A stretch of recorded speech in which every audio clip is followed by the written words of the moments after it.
नमस्कार दोस्तों, मैं हूं राज शिकारी। आज तारीख है मार्च 16, वर्ष है 2025 और समय हो रहा है सुबह के 11:14।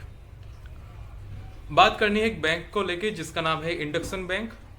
अभी जो इंडक्शन बैंक जिसका मैं नाम ले रहा हूं वो आपको पता चल गया होगा मैं किसका नाम ले रहा हूं। नीचे कमेंट करके आप बता सकते हैं।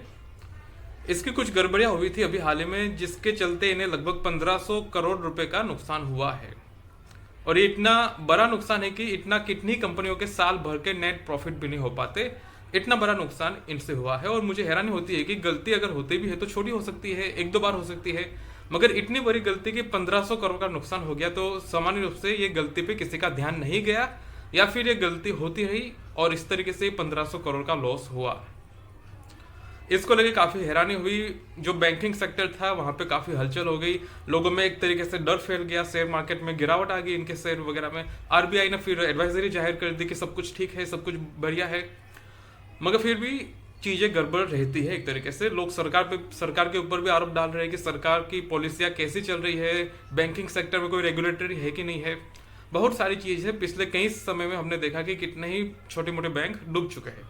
ठीक है, अभी जो इंडक्शन बैंक ने 1500 करोड़ का जो गड़बड़ किया है, ये कुछ इतनी सामान्य गड़बड़ थी कि जो कि 5 साल का बच्चा भी नहीं कर सकता, ऐसी गड़बड़ियां थी।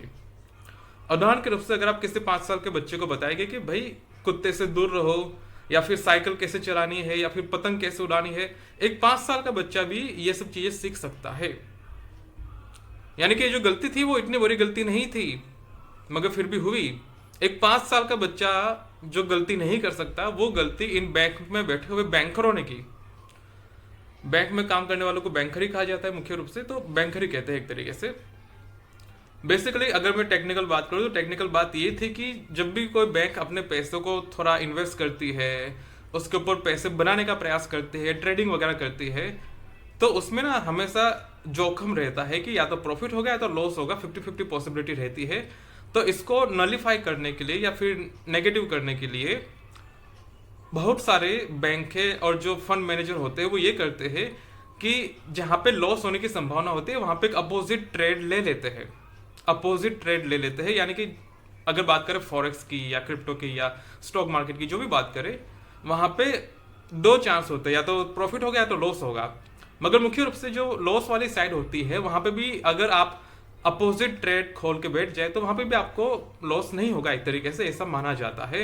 हालांकि नेट प्रॉफिट जीरो सम होता है, मगर अगर आपका ट्रेड सही हो जाए तो आप प्रॉफिट में निकल सकते हैं, मगर कोई गारंटी नहीं है एक तरीके से। ठीक है, तो इन्होंने क्या किया, टेक्निकल रिपोर्ट है, अगर ये कितनी सही है कितनी गलत है वो आप खुद चेक कर सकते हैं, मगर जहां तक मोटा मोटी बात है वो ये है कि इनके एक फॉरेक्स में पोजीशन थी, फॉरेक्स में ट्रेडिंग की पोजीशन थी, जहां पे ये लोग ट्रेड किए जा रहे थे और अपोजिट पोजीशन नहीं ली गई थी। हेजिंग कहते हैं एक तरीके से, हेजिंग नहीं ली गई थी, उसके चलते 1500 करोड़ का लॉस हुआ। अभी जो हेजिंग वाली प्रोसेस है बहुत पुरानी है, बहुत पुरानी है। ठीक है, 50-60 साल लगभग हो चुके होंगे इससे आने में लगभग, और इसी के चलते कितनी बैंकें डूब चुकी है इसी गलती के चलते। मगर मैं समझता हूं कि हम इतिहास से सीखते हैं, मगर लगता है कि इन्होंने कुछ भी नहीं सीखा एक तरीके से। तो ये एक छोटी सी गलती थी, या फिर बहुत बार की ये गलती, कितनी बार की वो तो नहीं पता, मगर इनसे हुई है। अब ये जो हेजिंग वाली जो प्रोसेस है कि आप अपोजिट ट्रेड लेके नुकसान को नलिफाई कर दे, इससे आप नलिफाई तो कर लेंगे मगर आपको प्रॉफिट कुछ नहीं होगा। उदाहरण के रूप से एक कार है, कार के आगे बम्पर है, कार के पीछे बम्पर है, तो अगर कहीं से भी टक्कर लगेगी तो नुकसान तो होगा, ठीक है, मगर इतना नहीं होगा जितना हो सकता है। ठीक उसी प्रकार ट्रेडिंग में, इन्वेस्टमेंट में भी ये प्रोटोकॉल यूज किया जाता है एक तरीके से। अब यहाँ पे एक थोड़ी बेसिक बात करते हैं कि अगर इनसे गलतियां हुई तो सामान्य रूप से जवाब तो मांगा जाएगा ना, जिनसे गलतियां हुई है, जिसके अंदर ये गलतियां हुई है, जिनके विजन के अंदर ये गलतियां हुई है, बैंक उससे हो सकता है जवाब मांगे, उसे निकाल भी दे, उस पर कार्यवाही भी हो, जो भी हो।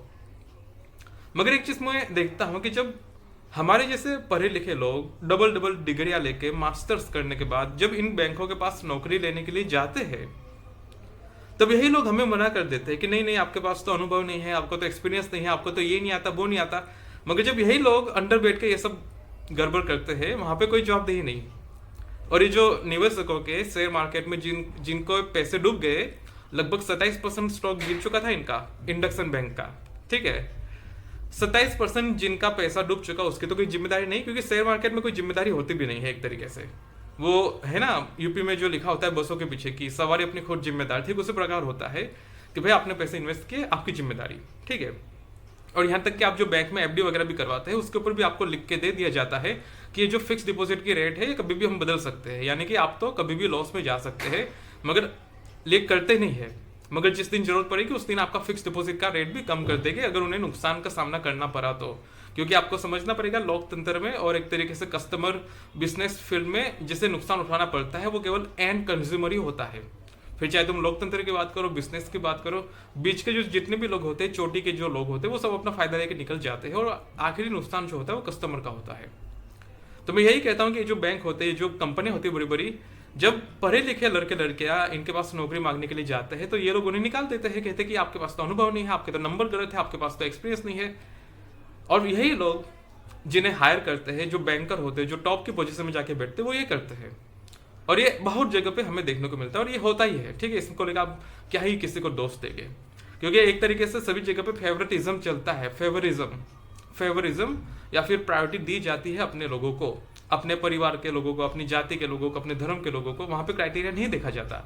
और जितनी भी प्राइवेट कंपनियां हैं, प्राइवेट सेक्टर है, वहां पे यही चलता है, परिवार के ही, रिश्तेदारों के, जाति के ही सभी लोगों को सेट किया जाता है। और इसलिए प्राइवेट में ये चीजें काफी गड़बड़ हो जाती है।